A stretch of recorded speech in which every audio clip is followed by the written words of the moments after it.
Backbiting and slander. The next dangers of the tongue are sins which occur far too often in society in this day and age, namely, backbiting and slander. In a narration found in Sahih Muslim, number 6593, the Holy Prophet Muhammad, peace and blessings be upon him, explained the meaning of backbiting and slander. Backbiting is when one criticizes someone behind their back, in a way which would be displeasing to them, even though it is the truth. Whereas, slander is similar to backbiting, except that the statement is not true. These sins mainly involve speech but can include other things, such as using hand signals. Backbiting is a major sin, and has been compared to eating the flesh of a dead corpse in the Holy Quran. Chapter 49 Al-Hujurat, verse 12. And do not spy or backbite each other. Would one of you like to eat the flesh of his brother when dead? You would detest it. It is important to understand that this sin is worse than most of the sins which are between a person and Allah, the Exalted.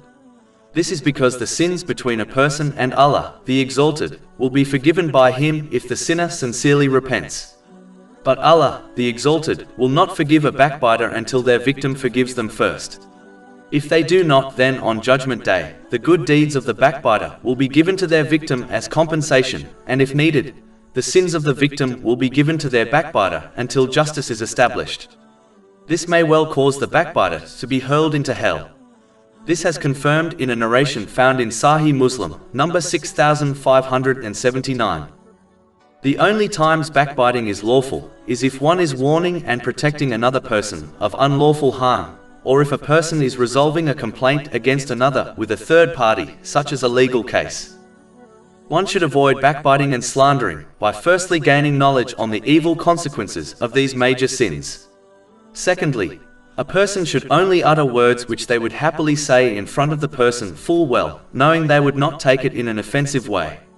Thirdly, a Muslim should only utter words about another if they would not mind someone else saying those or similar words about them. Meaning, they should talk about others how they want people to talk about them. Finally, a Muslim should concentrate on fixing their own faults, and when done sincerely, it will prevent them from backbiting and slandering others. Over 400 free ebooks, audiobooks, infographics, podcasts and blogs available on our website, www.shakepod.com.